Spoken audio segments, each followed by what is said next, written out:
Masih ingat zaman dulu tablet bisa nelfon kayak begini? Sekarang udah nggak lagi ya. Ya, ini adalah tablet baru dari Samsung. Ya, kita emang nggak bisa menilai tablet sama dengan cara menilai smartphone.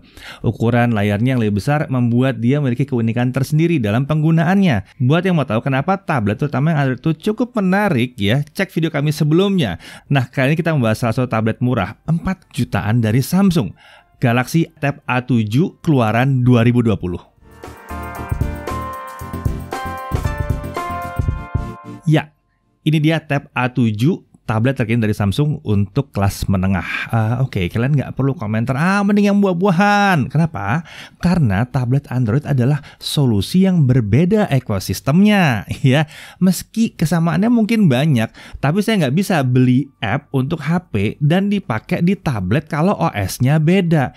Jadi harus sama OS-nya. Jadi kalau untuk yang punya smartphone Android, ya pilihannya tablet Android yang paling benar sebetulnya ya. Nah, ini menjadi sebuah perbahasan tertutup untuk ekosistem Android atau yang mau pakai ekosistem Android. Bukan untuk yang nggak mau pakai ekosistem Android. Karena itu beda. Tenang, saya nggak bilang ekosistem yang buah-buahan itu buruk. Enggak, itu bagus banget. Hanya beda, jangan dicampur-campur. Oke, lanjut ya. Tab A7. Ya, ini hadir untuk mengisi posisi ya di bawah Tab S6 Lite. Paling nggak untuk sekarang ya di bawah Tab S6 Lite. Nah, sayangnya emang dia belum punya S Pen. Tapi dia memiliki fitur yang lain yang nggak kalah menarik. Ya, nanti kita bahas ya. Nah, karena pakai Android, Tab ini menjadi sangat cocok untuk semua yang pakai smartphone Android dan ingin layar lebih besar karena OS-nya sama tadi gitu ya. Detail mengenai apa yang bisa dilakukan dengan Tab Android itu ada di video yang sebelumnya. Dicek aja dulu ya. Oke, kita langsung bahas ke desainnya. Ya, jadi ini sih Tab A7 2020. Lumayan ringkas ya, kelihatan ya, perbandingan dengan tangan kelihatan lumayan ringkas, kecil gitu. Kita lihat di sini posisi kamera, ini adalah kamera selfie 5 megapiksel atau kamera depan 5 megapiksel. Adanya itu di tengah kalau kita dalam posisi horizontal. Ya, jadi posisinya memang dirancang buat buat ini ya, buat video conference kali dalam kondisi seperti ini buat posisinya. Enak banget emang, pas banget. Lalu kita lihat kalau di bagian atas ini ada tombol power sama ada tombol volume up and down, dan di sini ada sebuah titik, ini adalah mikrofon di sini ya. Lalu kalau kita beralih ke sisi ini, ini sisi yang paling rame nih sebetulnya nih ya. Oke, sisi yang rame ini sebelah kanan. Kita lihat, nah ini adalah jack 3,5 di sini buat audio. Kemudian ada speaker satu, ini Type C, ada mic lagi, ada speaker lagi di sini. Kemudian kalau kita balik ke sebelah kirinya, kita juga bisa lihat bahwa di sisi kiri itu juga ada 1, 2 speaker. Jadi ada total ada 4 speaker yang akan keluar dari sisi kanan kirinya gitu ya. Ini yang membuat nanti hasilnya memang suaranya oke banget. Oh ya, bicara soal layar, ini adalah layar dengan resolusi 2000 x 1200 pixel, layar 10,4 inci. Dan menurut Samsung ini adalah layar IPS. Buat kami sih ini oke ya, IPS-nya kita nggak ada masalah. Cuman memang kadang-kadang ya, ini coba lihat ya di sebelah sini ya. Kalau kita agak miringin dikit ya agak sedikit menggelap.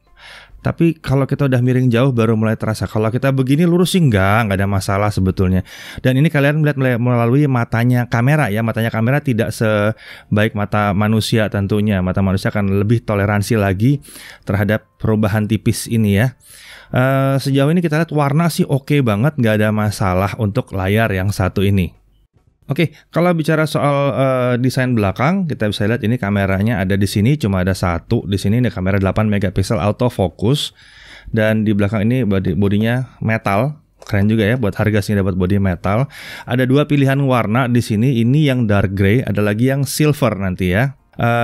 Kalau kita lihat ke bawah, nah ini ada SIM tray di sini. Nah, ini adalah SIM tray yang isinya 1 SIM card dan bisa 1 micro SD.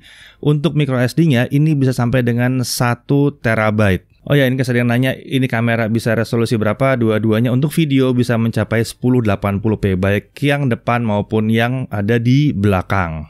Ya, untuk ukuran tepatnya, tablet ini memiliki ukuran 247,6 x 157,4 x 7 mm.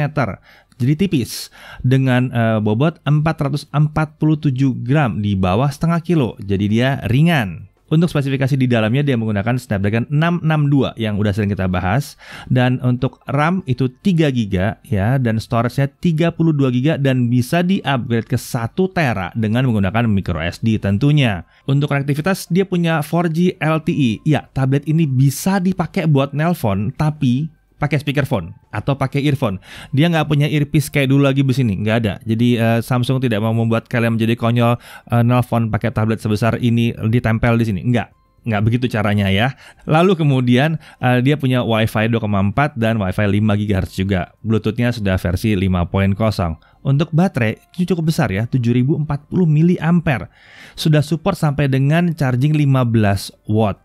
Sayangnya chargernya yang tersedia itu yang di bawah 10 watt, bahkan di bawah 10 watt.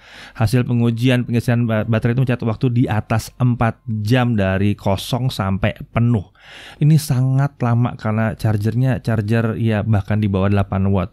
Untuk gaming kami menemukan bahwa tablet ini hanya turun sekitar 4-5% ya untuk main game PUBG Mobile selama 30 menit. Nah, bicara soal game, kita langsung tes gamingnya aja ya. Untuk PUBG Mobile sayangnya memang tersedia setting hanya maksimum smooth high, nggak ada pilihan yang lain.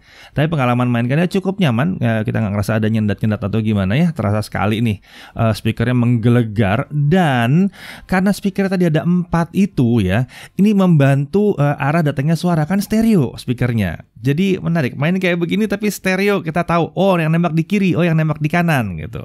Kemudian game berikutnya adalah Minecraft. Ya, kita melihat bahwa game ini cukup mulus, lancar, bahkan terasa 60 FPS jalannya ya.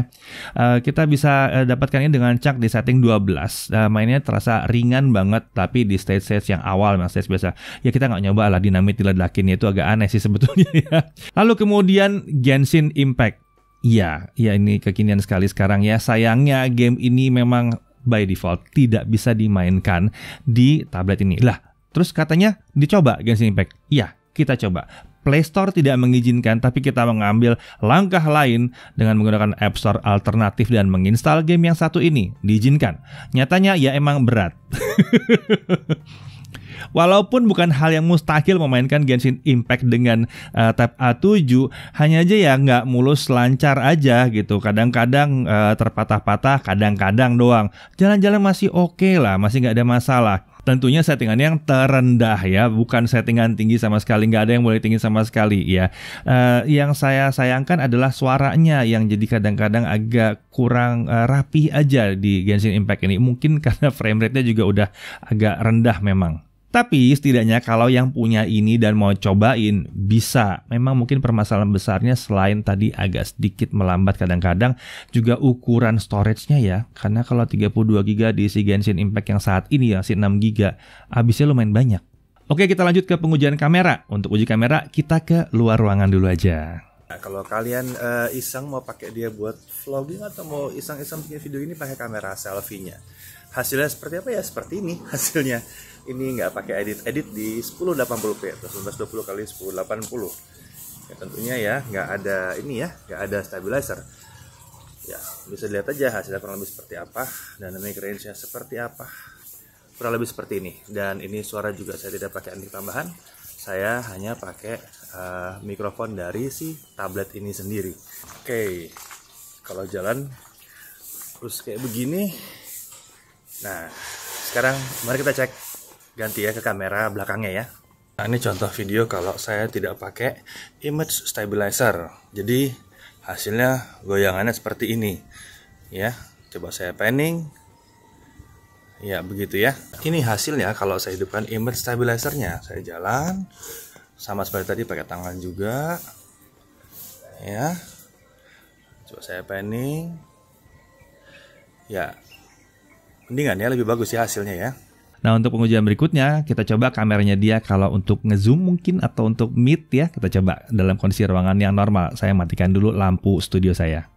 Ya, jadi ini jadinya kalau misalnya kalian pakai untuk mungkin video conference atau video call. Ini saya ngerekam di dalam ruangan dengan lampu ruangan aja. Jadi ini saya nggak pakai lampu studio di sini ya. Ini lampu biasa di atas yang saya pakai. Jadi kurang lebih ruangan kalian akan seperti ini, tidak akan seterang kalau pakai studio tentunya. Dan untuk sekarang saya masih pakai mikrofon yang satu ini ya. Nah, sekarang kita lihat. Kalau dari awal ini tadi kita pakai tab A7-nya, coba sekarang kita beralih kalau misalnya saya pakai laptop pada umumnya seperti apa. Ini laptop yang saya pakai ini harganya sekitar 2 sampai 3 kali lipat. 3 kali lipat dari tab ini. Nah, hasilnya seperti ini ya kalau saya pakai laptop pakai webcamnya si laptop yang bawaan, yang internal bawaan. Ya, gimana? Bisa dibandingkan sendiri karena si webcam memang nggak bisa 1080p, umumnya 720p aja kalau webcamnya laptop ya. Nah, kemudian sekarang mari kita kembali lagi ke tab A7. Ya, sekarang di tab A7 lagi kurang lebih seperti ini. Dan sekarang kalau saya matikan mikrofon ini, saya pindah. Nah, sekarang saya pakai suara dari mikrofon tab A7 sendiri. Jadi ini benar-benar kurang lebih kalau kalian misalnya Zoom meeting atau Meet, Google Meet ya, Webex atau apapun juga, kurang lebih suara yang didengarkan adalah seperti ini nanti jadinya ya. Ya, bukan pakai mikrofon gini. Nah, ini baru benar. Ini suara ini mikrofonnya tab A7 sendiri. Gimana? Cukup oke? Nah, jadi begitulah kurang lebih kira-kira perbandingan antara si webcam dari laptop dan tab A7. Ya, nah sekarang saya pakai main light saya hidupin dan pasti tetap pakai mikrofon bawaan si tab A7, jadinya seperti ini. Ya, jadi memang sih kalau kalian sering pakai untuk video call, video conference, ada baiknya kalau itu untuk bisnis, untuk pekerjaan, kalian coba invest ke sebuah lampu yang cukup oke. Jadi supaya tampilannya lebih oke lagi, ya nggak?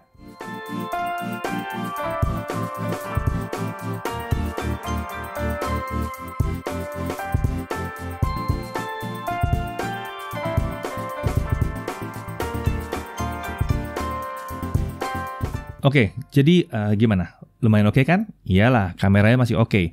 Kemudian kalau untuk pengujian nonton ya, Netflix menunjukkan bahwa dia emang benar-benar sudah wideband L1, sudah tercapai. Jadi kontennya semua bisa full HD, nggak ada masalah. Memang nggak dibilang bisa HDR, tapi bisa full HD. Saat dipakai nonton, waduh speakernya indah sekali rasanya. Emang sih nggak sebaik speakernya Tab S7 atau Tab S7 Plus atau bahkan Tab S6. Tapi untuk kelas harganya ini speakernya oke banget. Ini lantang banget. Bahkan speaker laptop itu susah banget dicari yang bisa menyaingi dia. Bahkan yang harga 10 jutaan pun susah buat menyaingi ini ya. Sementara itu layar masih terlihat nyaman untuk nonton selama kita nggak nonton dalam sudut yang terlalu miring ya. Oh ya, mumpung bahas soal nonton, Tab A7 ini juga memberikan gratis 2 bulan YouTube Premium. Ya, itu YouTube yang tanpa iklan itu. Kemudian ada pertanyaan sensornya gimana? Ya, sensornya lumayan lengkap, bisa lihat ini lengkap banget sih sensornya ya. Accelerometer ada, gyro juga ada di sini. Untuk biometrik dia menggunakan face recognition, nggak ada fingerprint di sini. Dolby itu ada settingannya. Wah, menarik sekali karena memang speakernya katanya speaker Dolby atau sistemnya sistem Dolby ya. Lalu masih ada separate app sound yang bisa membuat suara di sini keluar berbeda dengan speaker Bluetooth. Itu menarik sekali. Untuk yang nanya ada always on-nya apa enggak, sayangnya always on display-nya tidak ada di sini, dan dark mode sih masih ada di sini. Ada nanya kenapa bukan AMOLED tapi pakai dark mode? Karena lebih enak di mata kalau lagi malam-malam ya. Kemudian automatic brightness itu juga tersedia di sini. Sementara itu buat yang butuh parental control atau sistem pengendalian untuk akun anak di sini itu ada tersedia dengan Google Family Link. Untuk harga, ya ini harganya dibanderol di SRP atau Suggested Retail Price, harga yang disarankan Rp4.999.000. Tablet ini jadi punya posisi yang unik ya, umumnya emang produk Samsung kan dijual di bawah harga SRP. Ya hal ini yang membuat saya menyebutnya tablet 4 jutaan. Ya kalau Rp4.999.000 biasa dijual di bawah SRP berarti harus jadi berapa? 47, 48 mungkin atau bahkan lebih rendah, saya nggak tahu. Bisa lihat aja nanti ya di kenyataan di pasar gitu ya. Ya jadi kalau Samsung emang biasanya dijual di bawah harga SRP, harga pasarannya bisa sedikit lebih rendah. Ya beda sih, memang ada brand lain yang kalau dijual tuh harganya selalu harga pasarannya di atas harga SRP. Kalau Samsung sih enggak. Nah, posisi tablet ini akan jadi unik dan menarik pada saat konsumen membutuhkan tablet 10,4 inci dengan speaker kencang dan prosesor Snapdragon. Harusnya sih banyak yang butuh ya, apalagi untuk sekarang-sekarang ini. Oke, kesimpulan. Layar IPS pada Tab A7 ini emang tampil kurang enak dilihat kalau kecerahannya minim. Jadi kalau dia minimum banget itu nggak enak. Diterangkan minimum 20% udah jauh lebih nyaman. Pada saat divideokan tadi memang kelihatan bahwa sudut pandangnya kurang begitu bagus, tapi sebetulnya kalau dilihat mata sih nggak apa-apa. Kamera melihatnya memang sedikit lebih sensitif ya. Memang sebenarnya tidak selebar IPS atau kelas AMOLED. Setidaknya ini jauh banget lebih baik daripada layar TN. Nah itu yang beda. Kalau layar TN itu warnanya wash out, sudut pandangnya hancur banget. Oke lanjut, chargernya terlalu kecil. Ya bener, terlalu kecil. Charging butuh waktu yang lama, tapi untungnya memang sekali charging ini awet baterainya ya. Memang dia support untuk 15 watt. Jadi kalau kalian punya charger 15 watt atau 25 watt dari Samsung juga kalian bisa pakai. Sayangnya itu emang nggak ada dalam paket penjualan. Kemudian performa gamingnya sesuai yang diekspektasi dari Snapdragon 662, bagus untuk gaming esports kayak PUBG, Mobile Legends, AoV itu harusnya bagus ya. Tapi belum cocok untuk jalanin game berat kayak Genshin Impact. Walaupun bisa aja dijalanin kalau mau. Kemudian internal storage-nya kita bilang agak kecil, 32GB termasuk kecil sekarang ini, tapi udah cukup lah untuk kebutuhan belajar saat ini, untuk streaming video itu cukup. Nah kalau terasa ada penumpukan file sebetulnya dia bisa pakai slot micro SD-nya, jadi pasang micro SD-nya dan yang menarik adalah biasanya kan kelas harga sini supportnya sampai 256GB, dia support sampai 1 tera. Niat banget Samsung ya. Kemudian bobotnya ringan. Ya ini buat nyaman buat dibawa-bawa. Ini emang enteng banget. Pertama kali kita pegang, kita mengira bahwa ini tablet sekitar 8-9 inci. Ternyata ini yang 10,4 inci. Lalu posisi kameranya, ini saya suka. Posisinya di tengah-tengah saat tablet berorientasi horizontal. Ini membuatnya cocok untuk video call, video conference ya. Kamera selfie-nya juga cukup baik untuk dipakai Zoom, Meet, MS Team, terus Webex, dan lain-lain. Lalu speakernya itu keren banget untuk harga segini. Meskipun nggak pakai bawa-bawa nama brand speaker apa gitu ya, nggak penting ya. Tapi speaker A7 2020 ini lantang dan asik. Buat kalian yang butuh speaker kencang, ini emang enak banget. Oh ya, jarang ada laptop yang bisa menyaingi dia ya. Nah, kami bisa bilang bahwa sebuah tablet seperti ini umumnya bisa digunakan untuk jangka waktu panjang. Itu yang menarik, karena bahkan setelah lama, dia paling nggak masih bisa dipakai buat nonton, mengkonsumsi video streaming, membaca, browsing, itu nyaman karena ukurannya. Rata-rata orang masih banyak punya tablet yang sudah berumur, karena paling tidak fungsi-fungsi itu masih bisa berjalan terus. Jadi, itu yang membedakan antara tablet dengan smartphone. Smartphone biasanya ya pendek umurnya, 2 tahun ya, itu 3 tahun ya. Kalau tablet tuh bisa 4-5 tahun bahkan. Dan bagi kalian yang ingin menggunakan untuk sarana entertainment di mobil, ini cocok karena dia ringan, jadi holdernya juga nggak kebeban banget gitu ya. Dan dia punya 4G juga, dia bukan Wi-Fi only, dia 4G, ada GPS juga, jadi bisa merangkap untuk penunjuk arah juga di mobil. Dan buat kalian yang ingin mau menggunakan tablet ini buat ngetik juga bisa, pasangkan keyboard atau bahkan kalau ada mouse via Bluetooth, pakai kabel juga bisa. Yang enak sih lewat Bluetooth ya, itu bisa. Ngetik pakai keyboard Bluetooth dengan layar yang lebih besar jauh lebih enak daripada ngetik di smartphone tentunya. Secara umum kalau yang dicari adalah tablet yang ringkas, speaker yang kenceng dan performa memadai, Tab A7 dengan 4 speaker dan Snapdragon 662 ini bisa jadi pilihan yang menarik. Saya Dedi Irfan, Jaga TV TV.